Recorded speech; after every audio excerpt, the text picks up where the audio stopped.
eliminating methane emissions, we still see methane emissions picking up. And according to the IEA, rapid cuts in methane emissions from the fossil fuels industry will allow us to avoid up to 0.1 degrees C by mid of century. And this is, to give you a sense of how impactful this is greater than taking away all cars and trucks off the road. So the good news is that tackling methane emissions can quickly make a big difference. That's why it's, again, fast mitigation of methane has been a core priority. And being a COP of action, the presidency has focused on enabling the execution from the industry in terms of abating the methane. So we created working groups, and throughout the year we had deep consultations and dialogues, including civil society, industry, NGOs, and so on around the world. And I can see many of them here has joined us today, so I would like to take this opportunity to thank them with a big round of applause.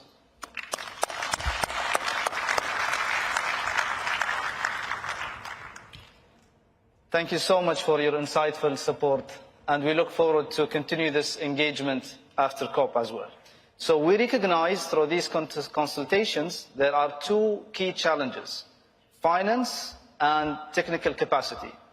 And over the next few years, according to the IEA, there will be over $75 billion would be required to achieve the needed reduction in methane emissions in the net zero energy scenario.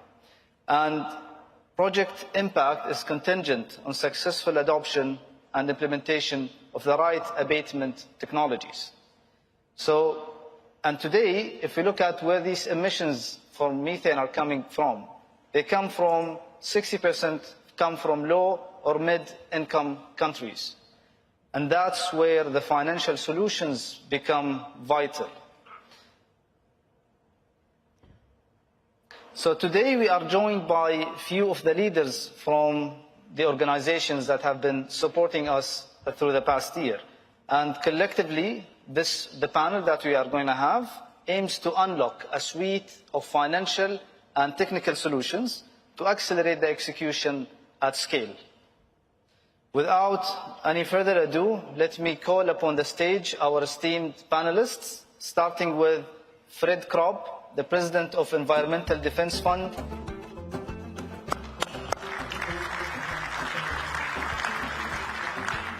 Mr. Musabbah Al-Ka'bi, Executive Director of Low Carbon Solutions and International Growth at ADNOC. Peter Abram, Chief Strategy and Growth Officer of the International Holding Company. Vicky Holub, President and CEO of Occidental.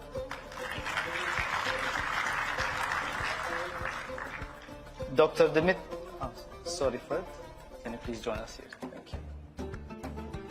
And Dr. Dimitrios Papathanasiou, Global Director, Energy and Extractives at Global Practice from the World Bank.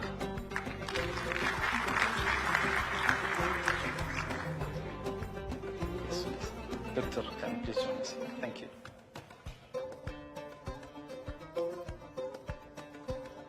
And Julia Ferrini from the IMEO at UNEP.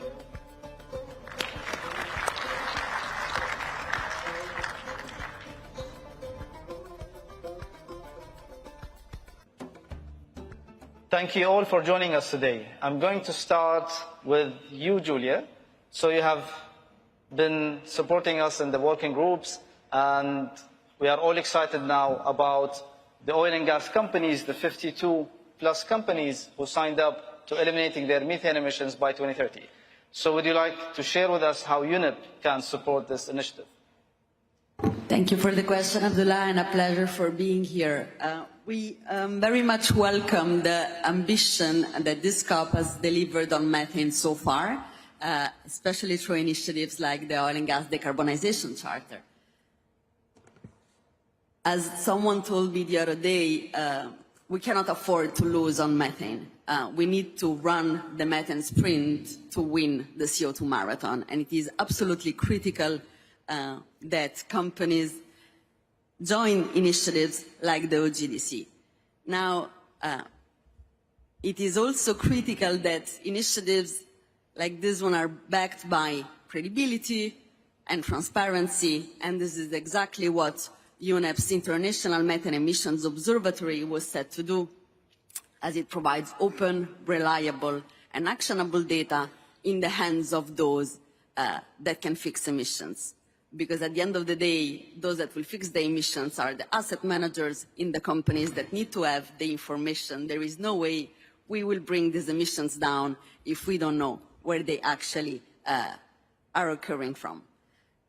One of the key elements of this is UNEP's Oil and Gas Methane Partnership 2.0 that provides a framework for companies to measure their emissions, and it gives them the opportunity to have better understanding. It puts the data that the world needs to turn this data into real climate action. And we will need to do this if we want to avoid the worst effects of climate change. Now, the OGMP is establishing itself as the global framework for measuring, reporting, and verifying the emissions, and we very much look forward to working with the OGDC, and I'm very pleased to learn that 52 companies have already joined the OGDC.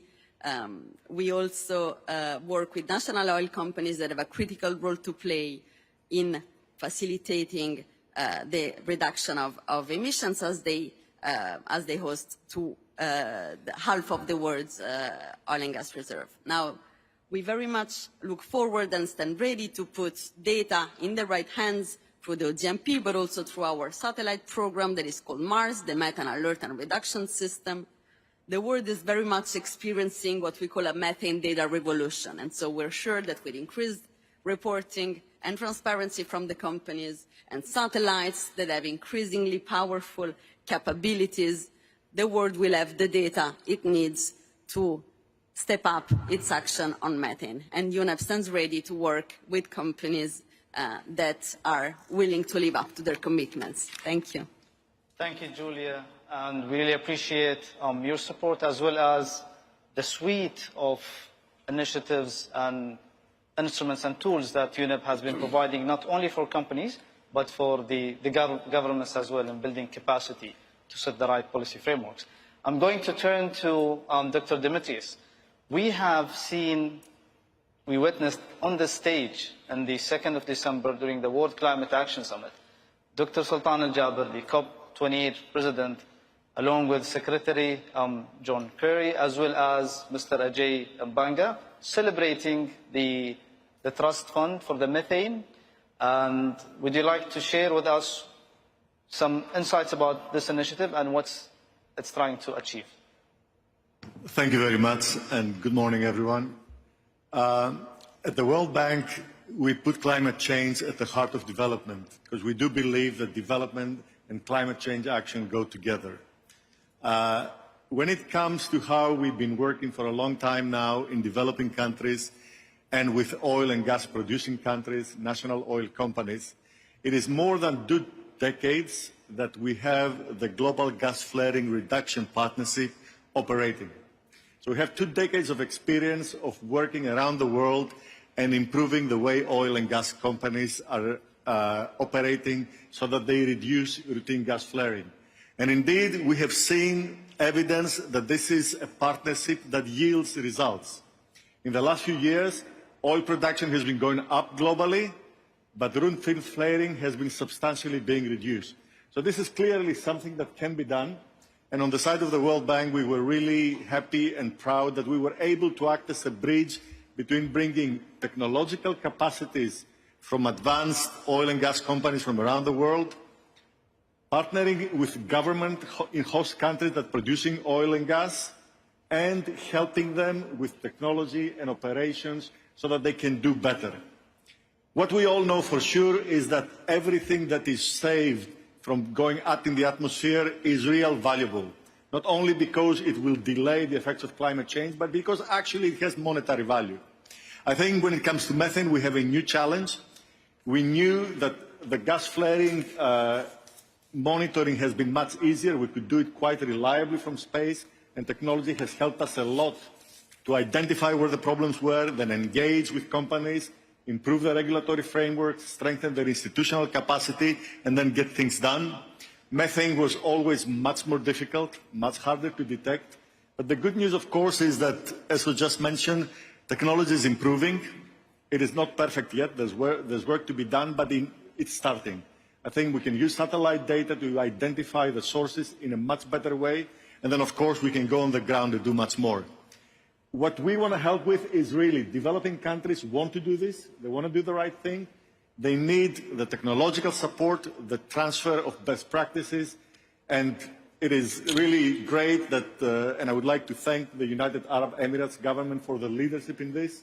They have put $100 million to start and really give enough resources to get the fund started. And then we have 6 major oil and gas companies that have come up with 25 million each of them.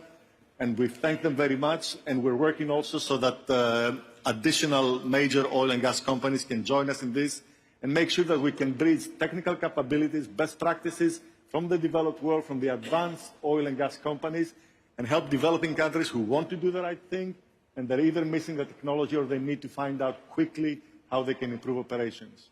The last point I would like to make is that we will work with countries that subscribe and make the commitment to get to zero methane by 2030. That is a key role. We want to work with serious players who are committed, and then we will provide as much resources and capacity that we can on our side, and we will facilitate the financing for investments as we go forward. And again, thank you very much for everything.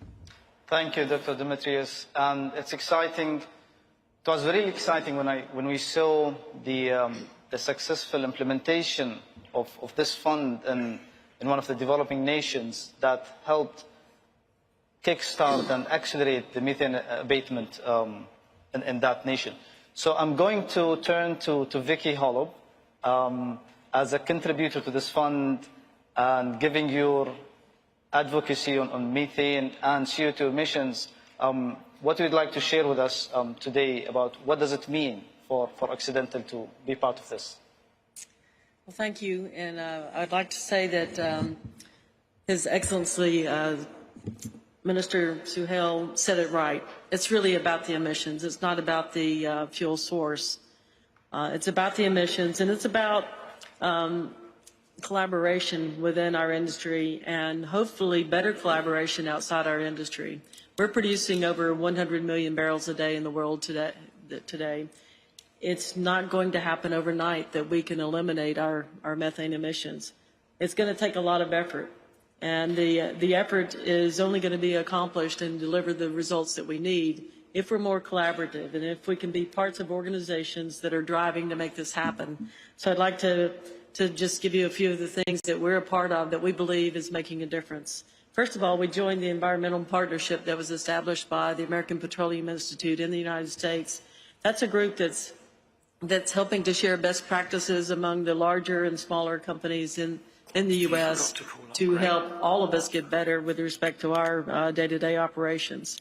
The second thing we joined was the Oil and Gas Climate Initiative, which is now a group of 12 companies that are committed to making the world a better place by, first of all, methane emission reductions and also getting more CO2 captured and out of the atmosphere. Bob Dudley, who chairs the OGCI, is here today. And what we did in the OGCI was really unique to me in that we challenged each other, and we challenged each other quite frequently to get better at what we do. But one of the biggest challenges was all of us making the commitment that we will strive to achieve zero methane emissions by 2030. And to set that goal, considering the fact that we have facilities all around the world that have, some of which are 50 and 60 years old technologies that have to be replaced and rebuilt and or revised. So what that initiative did for Occidental is when we rolled it out It was similar to rolling out our HES initiatives, where every year our commitment is to have zero fatalities and to try to approach zero injuries. And in the kind of industry that we work in, where there's high pressure, there's a lot of risk that our workers face every day, and to make the commitment that we're going to have no injuries is a significant commitment. And sometimes that doesn't happen the way we want it to happen. But to make a commitment to have zero methane emissions by 2030 is a dramatic and very impactful commitment. What had happened when we rolled it out in our organization is people started coming up with incredibly new and innovative ideas around how to do it. And had we not had the discussion in OGCI, and had we not had these 12 companies figure out that while it might seem impossible, we want to go down this path and we want to make this happen. And so within our organization, it has changed our paradigm in the way we think about whether we can do this or not. So we're moving toward making sure that we do all that we can to make that happen. Now, one is we did sign up for the World Bank's Zero Routine Flaring initiative as well. We were the first U.S. oil and gas organization to endorse that.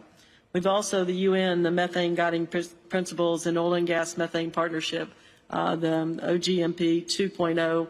We were the first U.S. company to sign up for that as well. So we signed up for the Aiming for Zero Methane Emissions initiative in addition to that. And then we just signed up for the ONG, Oil and Gas Decarbonization Charter, and the World Bank's Global Flaring and Methane Reduction Fund. And so we've signed up for a lot of things. We're a part of a lot of organizations, and we're trying to contribute to those and that will hopefully make us all stronger. And then part of that is just putting peer pressure on those who are not a part of these initiatives already, to help them understand what drove us to do it and what can drive them to do it as well. And so those are a lot of words, but how do those words translate into reality and to making a difference in the world? And what we've done is we've focused on three things. Is one, you can't eliminate methane emissions unless you know what they are and where they are and why they're happening. So leak detection and repair is critically important. We have put together an emissions technology team that focuses on taking the data that our leak detection team finds, and the data that the drones and the fixed-wing aircraft find and the satellites find, taking that and getting it back to the source, and then trying to figure out how do we deal with that source. And when we're dealing with it, there are kind of two different things that we deal with. First of all, the processes that we have today, how those processes work, and how we can modify those. And then the other thing is changing out equipment and changing our facilities designs. So around the processes, we've found that one way to eliminate that's a non-routine flaring is to have a closed loop system in some of our operations, where when a field goes down, instead of going to flare, it goes into a closed loop where we can actually send that gas to storage or send it to a bypass. Second is to eliminate high bleed pneumatics, and we've put forth a massive effort in our more than 28,000 wells in the United States, to take the facilities that are associated with those and eliminate pneumatic valves and automation that's allowing methane to bleed out. Also in our chemical process, we're taking hydrogen that comes as a part of the process of making our chemicals and using that hydrogen to generate electricity, thereby not having the methane gas go through there and have potential leaks from that mass. So it's a reduction in the use of gas, also a reduction in the use of fugitive emissions from that gas. Then with respect to facility and equipment designs, we've now moved toward making sure that any tanks that we do have in existence today have vapor recovery and/or a way to take anything coming off, any methane coming off those tanks to a different source. We're changing our compression to electrification, And that's another thing that's going to make a challenge for our entire industry is a lot of our industry is trying to electrify gas-driven compressors, but the supply chain for that is becoming a challenge. So some of what we're doing will be held up a bit by supply chain, but we're trying to work around that. In addition to electrifying compression, we're electrifying our drilling rigs, and we're electrifying one of our well service rigs just recently got electrified, and we're going to expand that out too. And when we talk about putting more on the grid, electrifying things and putting them on the grid in the United States and other places around the world, that then creates another issue around how do we strengthen the grid so that it can handle this massive amount of change to electrification. And I'll just put in a plug for our net power power generation process. So a new technology which takes hydrocarbon gases and combust it with oxygen instead of air, creating an emission-free source of electricity. And that's going to be needed, and that can be used to strengthen grids around the world where you're trying to electrify to reduce gas emissions, and then to do it with electricity that's driven by an emission-free source. I know I need to finish here, so I'll just finish to say with all of this and all that we're doing as a part of the process, we have reduced our emissions by our methane emissions by 58% since 2019. And our CO2 emissions by 18% since 2019. So it is making a difference. On a go-forward basis, though, the reality is our industry has to dramatically change our facilities design. We have to get away from having leak points as a part of our designs, and we have to have closed-loop systems throughout all that we're doing with the installations that we're putting together today. Thank you, Vicky. And it's great to hear about the progress made at Occidental, as well as how this private sector World Bank collaboration will help at a global scale, accelerating the abatement of methane emissions. I'm going to quickly turn to Greg Chernow, the Managing Director and Portfolio Manager from PIMCO, to share with us how do you see the financial sector could play a role in the execution phase of the methane abatement? Thank you. Thank you to the COP presidency for including me and my firm in this panel. I'm on. You know, we have a fairly large amount of capital that needs to get deployed. $75 billion is the estimate, 15 to 17 billion in emerging and frontier markets. We're going to need debt capital markets to help scale the commitments that have been made already and commitments to come down the road by 2030 to achieve the targeted methane emissions. The fortunate part is that much of the technology we have today can go a long way to reducing a lot of these emissions, and many of that can be had at little to no cost in some areas. And we believe that it is good to get the capital ready to start investing in these projects, to start moving in a timely way to addressing methane. Now, the other fortunate part is that investors, clients of ours and other ones in the industry, are looking for ways to decarbonize their portfolios, to build resiliency into their portfolios, but as well as to do investing that will help reduce global methane emissions as well as other carbon emissions. What we need in place is to bring together groups like this panel, various stakeholders ranging from regulators to corporates to civil society, technical engineers, bank syndicates, issuers, asset holders and asset owners to find a way in which we can create credible, durable, scalable fixed income solutions so that we can usher this capital forward. When we look at the frontier and emerging markets, a lot of those places have the greatest opportunity and the greatest risk that needs to be addressed, because many of those national oil companies are really important to the state for delivering social services.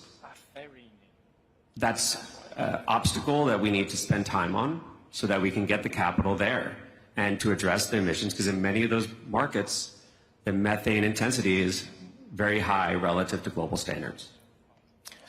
Now, we think that there's a lot of opportunity there, particularly given the fact that trapping that methane and converting it to energy useful energy could also address some of the previously discussed issues with not having affordable clean energy for a developing world.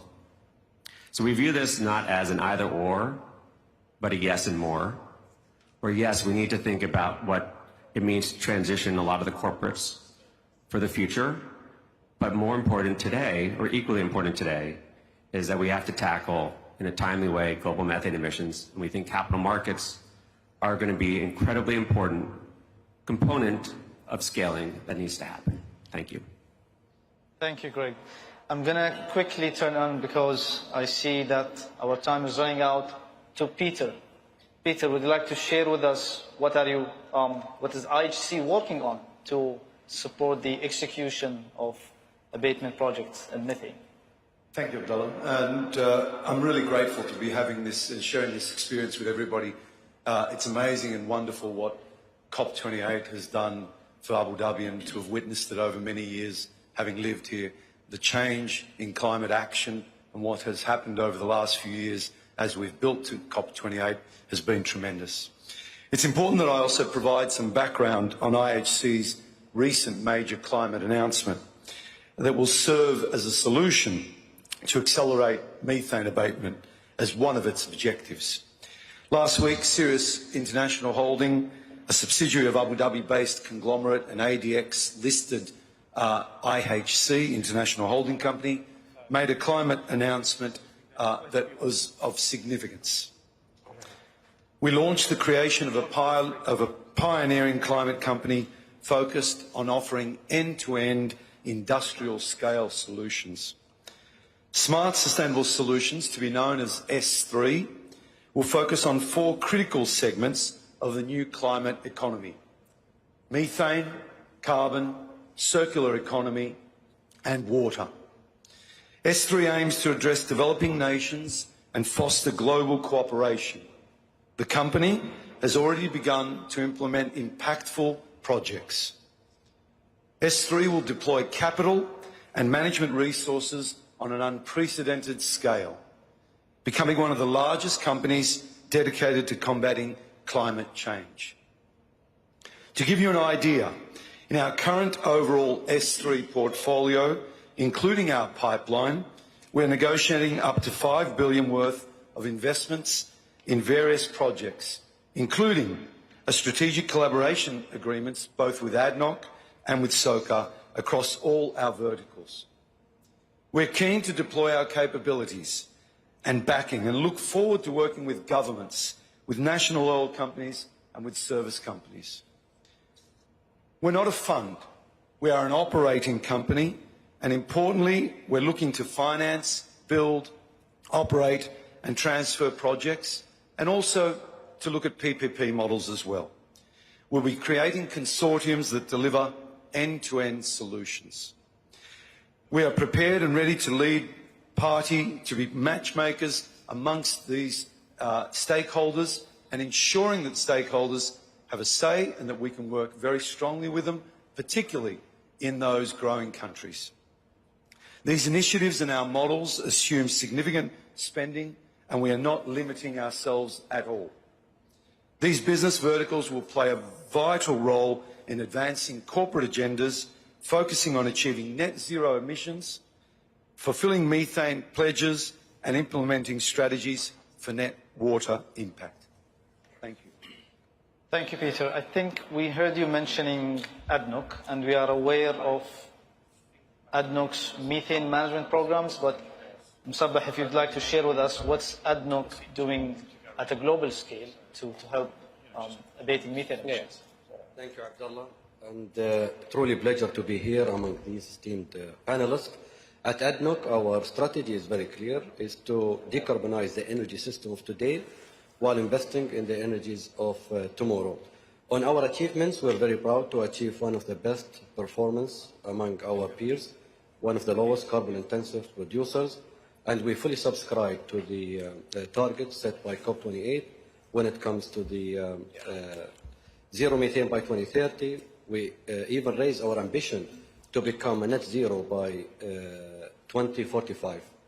So when it comes to the international, having all this excellent, I would say, performance, we ask ourselves, can we also help and expand best practices, technologies elsewhere in the world? And I'm not going to also highlight what Vicky's mentioned on the operational side. It is well known. So the technology is available, and the methods that minimize methane are widely known to the industry. So we're glad to partner with Cyrus and try to help other businesses, other jurisdictions in minimizing the methane. We're also going to announce today a partnership with, in the detection side with Yasat, a satellite company here in the UAE, GHG, a leading satellite company from Canada, to deploy and advance monitoring techniques. We're also partnering with some technology providers like Siemens Energy and Standard Digital with a very simple theme to turn methane from a liability to an opportunity. That consortium captured the methane power generation to feed data centers. So great concept. Last but not least, I would like to highlight that we launched the Decarbonization Challenge. Yesterday, we announced the winner, but one of the companies that made it to the top 10, by the way, 650 companies, startup companies, applied, and one of the top 10 companies were focusing primarily on methane mitigations. So a lot of commitment to the technology side, and we're more than happy to work with like-minded partners, governments, to address the methane issue and accelerate these targets by 2030. Thank you, Musabbeh. I'm quickly going to turn to you, Fred.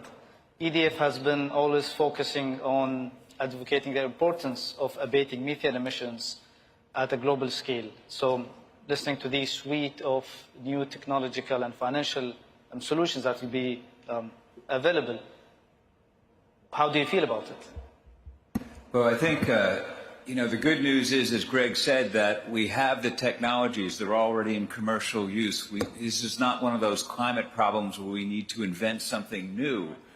We need to deploy it and get more companies using it. And the good news is that OGDC has brought a lot of new companies to the table. The majority don't have a lot of experience, though, and so they're going to need help in how do you go out and fix the emissions, how do you monitor, how do you find what needs to be fixed, and then how do you report. But that's good news. That's an opportunity to have these practices spread, and I think that's why OGDC has the potential to be so meaningful. But it does mean we're going to need the financial help. The companies will need the financial help in order to finance the improvements, and it does mean that they're going to need also technical assistance. And it's appropriate that that technical assistance comes from existing companies that already have the know-how, industry helping industry. And so I'm very pleased to announce that EDF has joined with the International Association of Oil and Gas Producers, IOGP, and the Oil and Gas Climate Initiative, OGCI, and the Methane Guiding Principles to develop a technical support network that will do this industry-to-industry help to develop, build off existing programs to deploy this expertise. And over the next few months, we'll be working out the details on governance, on servicing, on resourcing this effort. But our goal is to have all the details worked out and fully announced by the beginning of the second quarter. There's a third and last piece, too, and that's accountability, so that the world can have confidence that this is going forward. And on accountability, I was pleased to be able to announce just a few days ago with our partners at the International Energy Agency, the IEA, and the International Methane Emissions Observatory, IMEO, that there's going to be a partnership that brings the science, the analytics, and the engagement to make sure that this gets done in a way that, we're all accountable for. And part of that will be using Methane Sat. This is a satellite that the Environmental Defense Fund will launch in the beginning of the new year that will be able to look at all major oil and gas facilities around the world onshore at least multiple times per week. IEA is going to bring its tremendous analytical capability to the table. MEO, the phenomenal data that they're collecting from all the satellites and all the sources, and EDF will be using all that data and analytics to engage with investors, policymakers, industry, and civil society. So this is work that urgently needs to be done. And Dr. Abdullah, the way I feel about it is we are off to a great start. This is something the oil and gas industry can do that the world needs to have done. And I'm so pleased to be a partner with all of you to make it happen. Thank you so much, Fred. Thanks so much to our esteemed panelists. And moving on to the next panel, I'd like to thank you so much once again. And with 7 years to go to 2030, it's critical that we launch all of these initiatives, and it's an open invitation for additional initiatives from the globe to be able to accelerate methane abatement. With that, I would like to invite Bjorn Otto, the chairman of the executive committee at OGCI, for an announcement.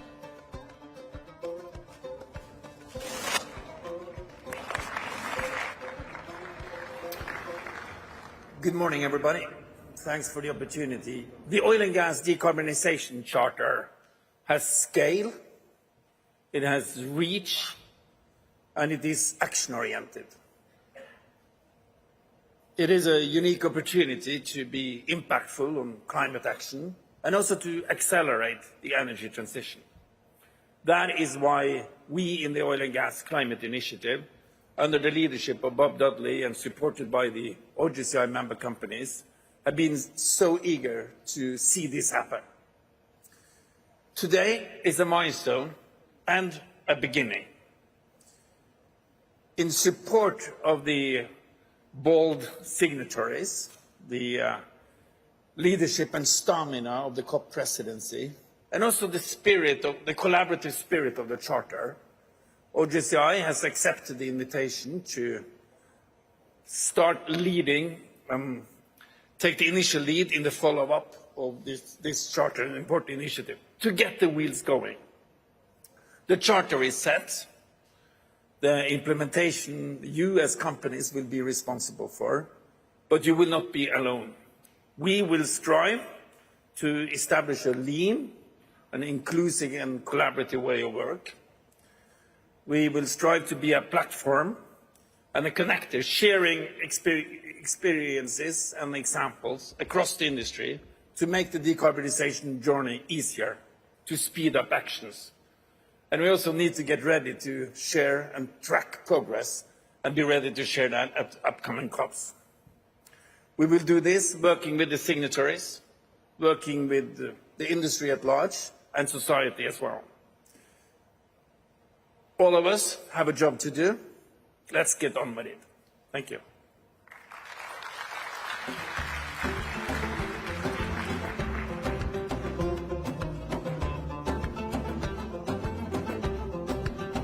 Thank you, Bjorn Otto. I'm going to quickly turn the stage back to our principal lead, Samir Al-Shihabi. Thanks.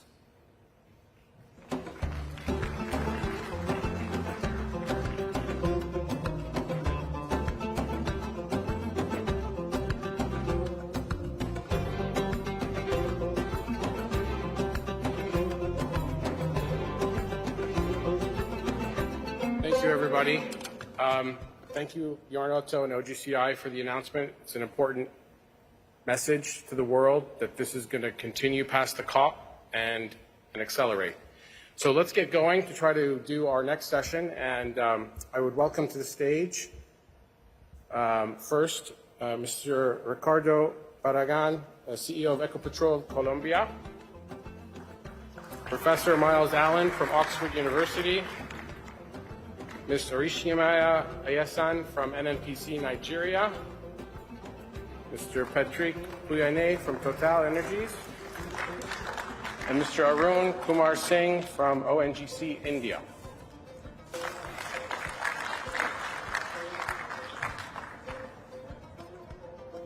Our colleague, Mr. Farhat Ben Gadara from NOC Libya, hopefully will join us shortly.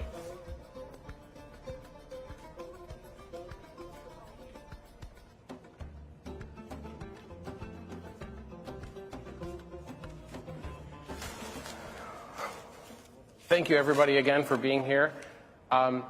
We appreciate your boldness to be a part of this initiative. I would like to start with Mr. Singh from India. As we all know, India's energy demand is exploding. ONGC is a big part of supporting that. How is ONGC going about taking on this role, but also working through the Charter and the decarbonization efforts that we're pushing for?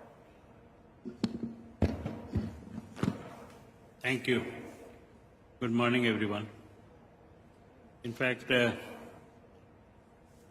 you may be aware that ONGC is National Oil Company of India, and India's energy hunger is very, very high for the next 20 years. It's already the most populous country of the world, 4 trillion economy, 7 trillion by 2030, 7.5. And population will continue to grow, and per capita energy consumption is 1/3 of global average. So naturally, our hunger for energy will continue. But at the same time, we are equally responsible, and therefore we were first when the Charter came. We were one of the first to commit that we will do this. So primarily, coming back to, you may be aware of numbers, but still, we are committed as a country to do 500 gigawatt of renewable by 2030, 50% at least of total energy coming from renewable. Energy density means per capita of GDP going down by 45% by 2030. These are all the national commitment, not ONGC's. Now in this subset is ONGC, so I'm going to talk about ONGC because ONGC's performance has to be in relation with what government aspiration or nation's aspiration is. First and foremost, we have been working very consistently on reducing the, first of all, methane emission, and that is, you can say, in our case, because the geography and the population being so favorable that we hardly have any scope to either, we have very small number to capture in ONGC system to reduce methane release. Of course, it is there, but now the cost was prohibitive in the last mile. And that part, if the collaboration kicks in, technology kicks in, we'll be too happy to adopt. And we are working on it, so we offer all of you, those who are in this space, to collaborate with us. We want to genuinely, we mean that we want to help the planet by making zero methane emission, methane at least, from our operation. Flaring, we have reduced almost 80%. Earlier, we used to flare around 14, 15 MMSCM. Now, we are hardly flaring less than now it is around 2%. So almost 12% of total flare, means whatever releasing we were doing. Now it is back to 2%. But still 2% needs to go down. Because fortunately in our country, there is a demand everywhere. We are so populous that there is hardly any place where humans are not there. So we can always mobilize this gas to people. So in a very small cost, we don't have population density issue. So consumption is in any case there. Then third thing comes from ONGC is our own consumption of gas. Because whatever methane we produce, we consume a lot for our production. They basically either, so basically meaning their power generation and pumping and all that, compression and all that. In fact, that need, in fact, we have aimed at that by 2028, we will have a substantive reduction in that by moving it to green electricity and release that gas for market. Because that gas, what we are consuming ourselves. Today, our total production gas, 20% of the gas we consume ourselves for internal purposes. A substantive portion of this we want to, we take it to green electricity because we, as you are aware, some of you may be aware, most of the production is very close to our shore. So naturally we move green electricity there and run electrification of all the drives. So these three are one part. Then second part ONGC is doing is in the process of setting up 10 gigawatt solar and wind put together. So that is our contribution to nation's objective is, of course, 500 gigawatt. In that, we want to have very small share of 10 gigawatt, so that we add. Then we have a pump storage project. You may be aware we have lots of rivers, and we can, construct a dam and use it as a storage, energy storage in night. So those projects we are doing. Then 1 million ton ammonia plant we are in the process of putting on the west coast. So these are the host of measures, and plus 25 at least CBG plant, what we call compressed biogas plant, because we have a lot of agri-waste. From agri-waste, whatever we can produce as CBG, so that will go also in the economy, and whatever we can do for circular economy. This in nutshell is ONGC. Technology-wise, we ask all the world for the help because we truly want to do something good for the planet.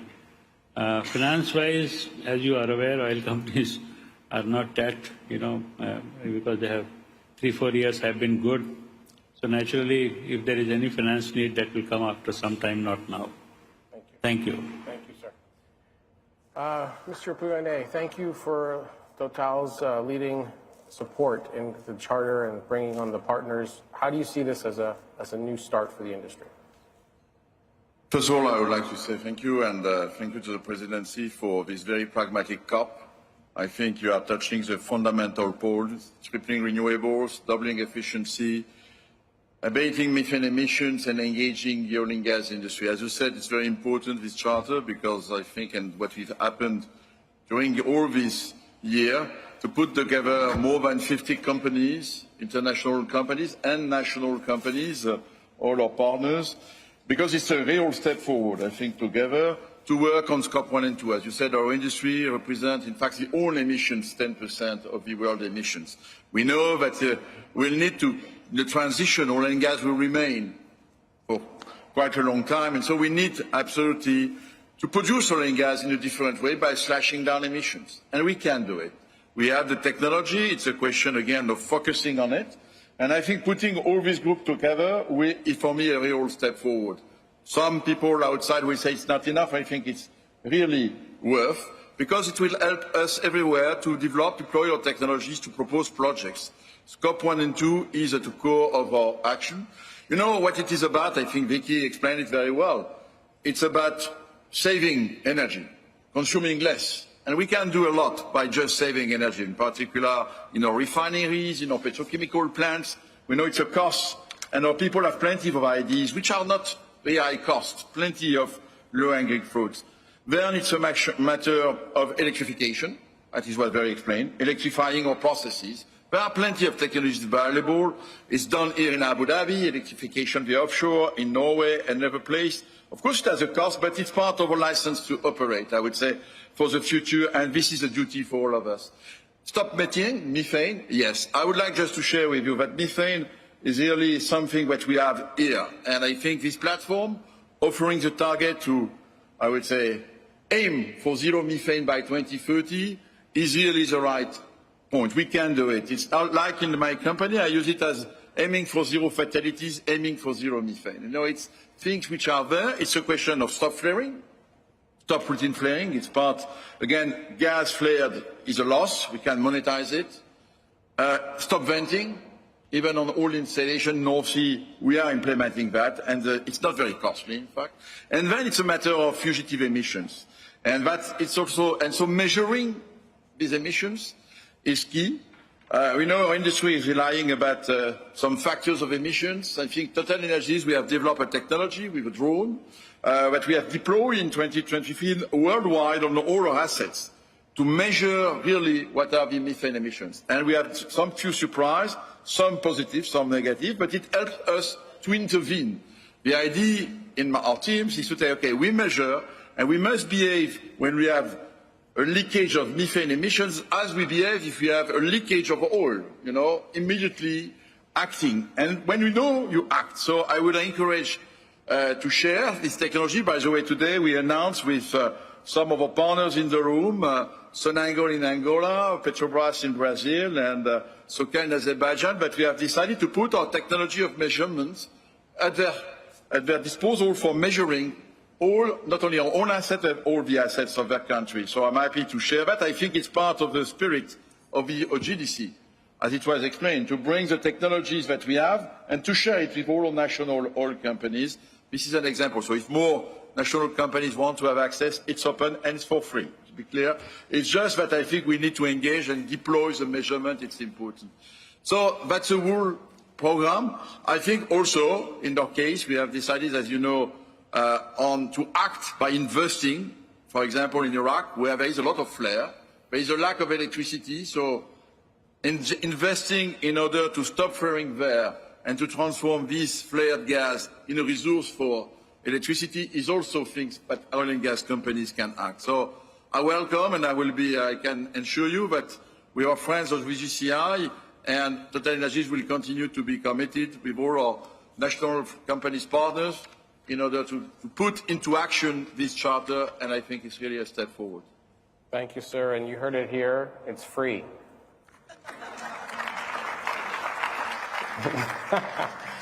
Ms. Ayasan, NNPC has really kickstarted their decarbonization plan, and I know that a lot of work has been done on the methane side.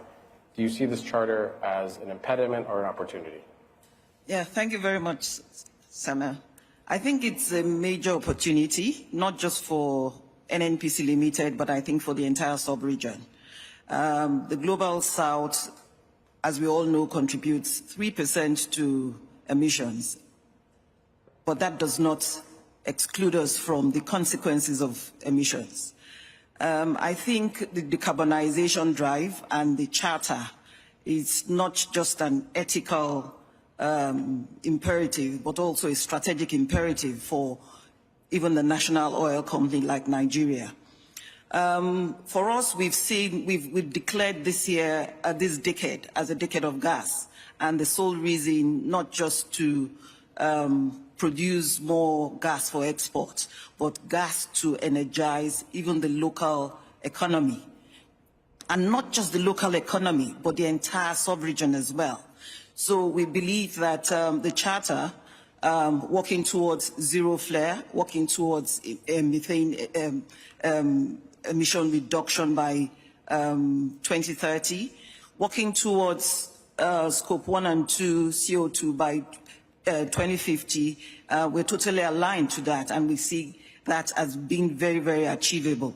Indeed, we are all working collaboratively, and that makes a big difference. And I'd like to take Patrick on his offer, because I think as partners, we must work together. Like Dr. Abdul, in his introductory speech said, the two major challenges, finance and technology. If we don't solve those problems, then it will be difficult for us to move forward. So for the Global South, I think we need to work closer with our partners who have the technology, and we need to key into some of the financial offers that we have already on the table on how we can deploy this, to totally eliminating, the methane that we produce from our operations. And to talk to to other alternative sources of energy, we are totally committed to even expanding our reach for other sources of renewables, for example. I know the hydrogen question it's for us, it's quite a complex one for now. So the focus first is on how we will clean the operations, our gas operations, and then go into renewables like solar, and other affordable sources, alternative sources of energy as well. So for NNPC, as the major energy company in Africa, we believe this charter is a very, very important one. It's a golden opportunity for us. And I believe I'm speaking not just for NNPC, but for the sub-region as a whole. And we believe that we will continue to work with the group to ensure that we achieve the objectives for which we have set out. Thank you. And NNPC has been an amazing supporter and bringing as an ambassador for Africa and the APO, specifically the African Petroleum Producers Organization. So thank you for all your support. I'll turn to Professor Allen for your kind of independent consideration and thoughts about the Charter, and how you see this as a start and what you think needs to happen going forward. Thank you, and thank you very much for inviting me. You're quite right, Samir. It is a start. It's a very welcome start. Ever since we discovered the cumulative impact of carbon dioxide emissions on global climate back in 2009, it's been clear that all industries need to stop dumping carbon dioxide into the atmosphere if we are to meet our climate goals. And so in that, the commitment by the oil and gas industry to end your own emissions by mid-century is, of course, very welcome. It's very necessary. But, of course, I have to say it's not enough. As Minister Suhail said, we also need to decarbonise the full fossil fuel value chain. And this means that we need to, and there are basically two ways to do this. We can either stop using fossil fuels altogether, or we can ensure that any continued fossil fuel use by mid-century is fully abated, which means 1 ton of carbon dioxide has to be captured and returned to geological storage for every ton still generated by any continued use of fossil fuels. Now, there are probably people, maybe here, maybe outside this room, who think the only solution is complete fossil fuel phase-out. And back in 2009, when we first discovered this cumulative impact of carbon dioxide on global climate, remember then the goal was 2 degrees. And back then, it might have been possible to meet our climate goals by phasing out fossil fuel use altogether. But it's no longer possible for 2 reasons. It's too late now for 2 reasons. First, we didn't start reductions in 2009. The latest emissions are higher than ever. And second, we have a more ambitious goal. So we are aiming now for well below 2 degrees and pursuing efforts to 1.5 degrees. So it's clear that we have to, and this is where the oil and gas industry has a vital role to play, because we have to stop fossil fuels from causing global warming before the world stops using fossil fuels. And if you must take this message away with you, because we need your help to do this. You know the subsurface, you know the geology of this planet better than anyone. And geology is no respecter of ancient empires. We need to store carbon dioxide where it's possible geologically to do so. And therefore, the oil and gas industry has a vital role to play in scaling up what will become one of the greatest industries of this century, carbon dioxide disposal. If you succeed in stopping fossil fuels from causing global warming before the world stops using fossil fuels, then we all succeed. And frankly, if you fail, we all fail. I'm sorry to be blunt, but this is the situation we're in. But if I'm being blunt, I can also say you have great responsibility, but you also have great power. By the simple measure of what people are willing to pay for the products you sell, you are the greatest industry the world has ever known. We need you now to step forward and stop the products you sell from causing global warming.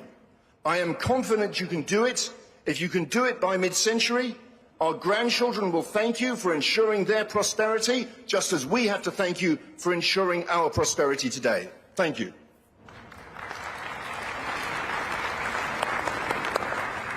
Thank you, Professor, and we appreciate the passion in which you're pushing the industry.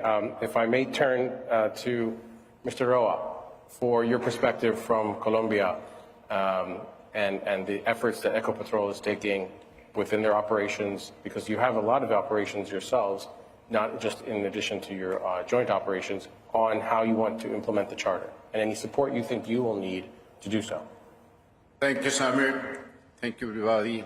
I'm greatly honored to be part of this conference in order to accelerate climate action and to analyze the progress and initiatives within the energy sector consider the world's climate distortion. It's very important that you know that in public companies like Ecopetrol Enterprise it's very important the Ecopetrol has the effort to gather the industry climate changing forum to establish the direction for the decarbonization and oil and gas industry in the most cost-efficient, effective and strategic manner. We have clear that Ecopetrol, like national company, has an additional effort to be a support of the economy of the country.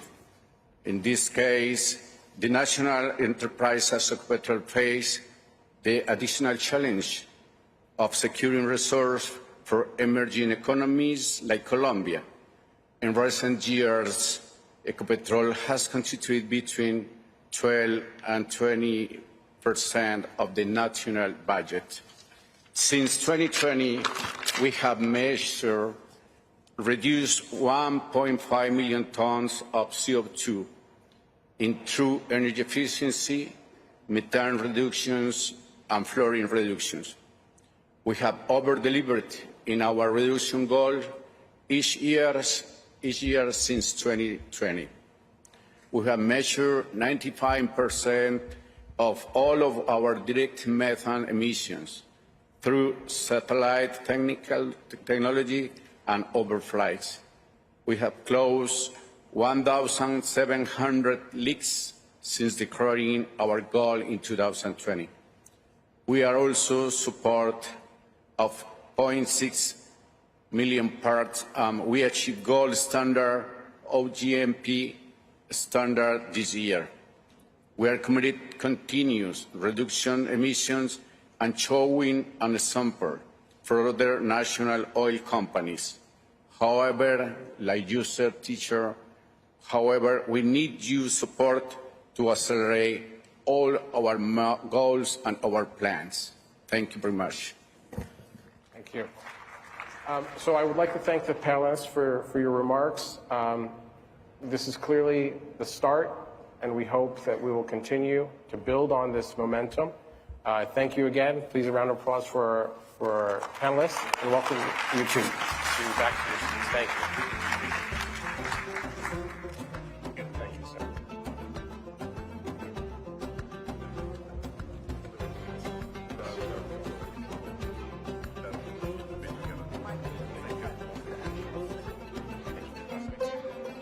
So to wrap up our session, I'm happy to welcome Mr. Jean-Paul Prats, President of Petrobras, to the stage for our closing keynote.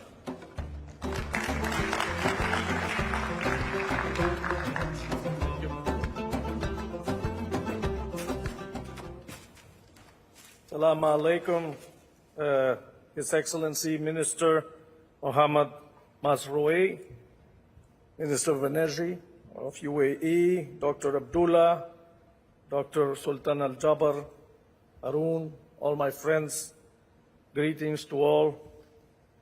I come to this venue representing Petrobras, which is a global South Brazilian company that since the Paris Agreement in 2015 has already reduced its absolute operational emissions by 40% and methane by 62%.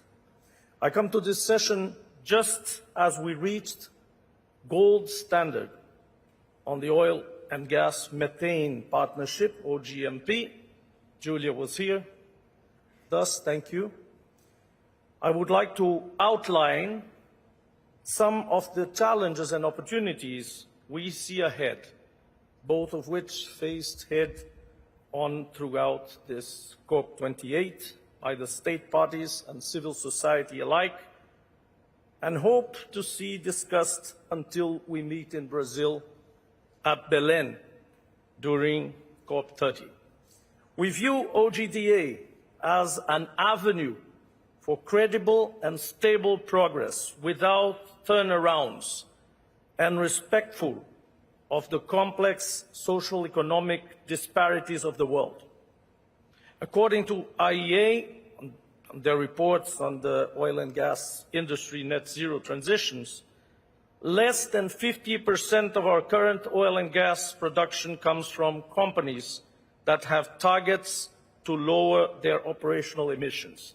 The first order task of the oil or for the oil industry is to lower substantially these emissions.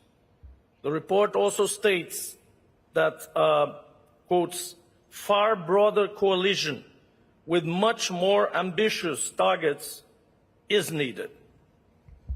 Indeed, we need more companies, domestic and international, private or national oil companies, majors or independents.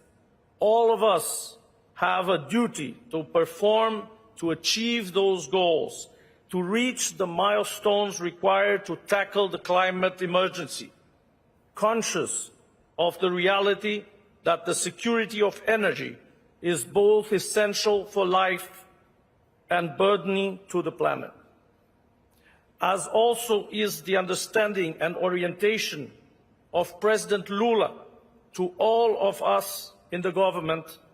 The journey of energy transition will be a story of integration of different energy sources and the gradual substitution towards decarbonization. We have an obligation to gather under this banner, to improve step by step, without magic solutions, based on the necessities of real world and real people.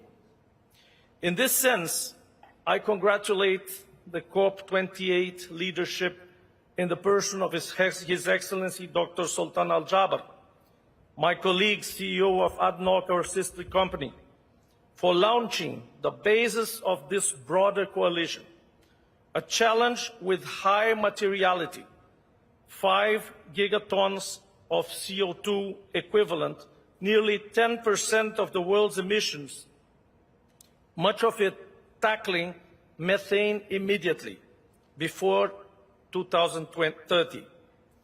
A coalition that begins here, but needs to persist and evolve in the next years. There's still a lot to make, not only regarding operational emissions, but the deployment of clean energy solution as well. When we add Scope 3 to our target, we deal with 18 gigatons CO2 equivalent, 1/3 of the global emissions, which come to around 57. We are developing our solution as we go. For our part, our strategic plan for the next years considers a capital spending of $11.5 billion during 24-28 in low-carbon solutions. It means 11% on average and 16% at 2028 of the total investment, in line with the benchmark between 15-25% of the oil and gas largest proportions. We know we were late, we're catching up now. We are still learning, and we are glad to share with other colleagues our commitment and best practices, how to equate our social and environmental responsibilities. Behind this compact, we gather 50 companies to start, each of them with their stories and challenges to share. Together, we can develop a credible roadmap for a journey for energy transition that is both comprehensive and fair. My friends, allow me to be a little informal here now, to say that we are big guys and we can do big things. We can deliver results, and we will have to report them very soon. We have big revenues. We have big investment capacity. We have big global presence, big competence in management, in complex operations, big research, development, technology and innovation, big mitigation, compensation, decarbonization capacity. We can do a lot faster, and we can bring many with us. We mentioned supplier chain. We need to transform and adopt and embrace our suppliers. And we need to embrace people, and we need to be concerned with people, because energy transition will only be valid if it's a fair energy transition. With this support, we will be proud, certainly proud, to report results in COP 2030 in Belém, with much progress and ambition in a much cleaner outlook for a far more sustainable future. Thank you very much.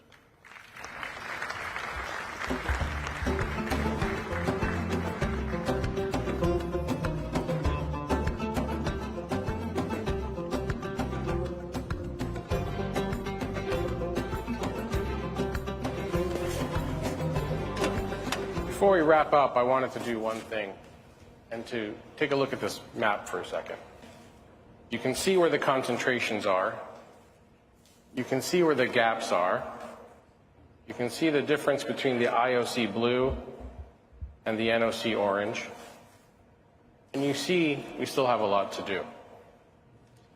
And so our call for all the members of the Oil and Gas Charter is to let's make this map filled up. Let's fill it up. Let's make sure that the entire industry gets to where we need it to get to. Because you can see the opportunity is great, and we can see where the gaps are. And we know there's a lot to be done. And as Jean-Paul mentioned, this is the industry that can do it. So thank you again for all your support. Thank you for starting this with us, and we look forward to continuing the journey in the years ahead. And please enjoy the rest of Energy Day. We've got a lot of programs today for you. Thank you.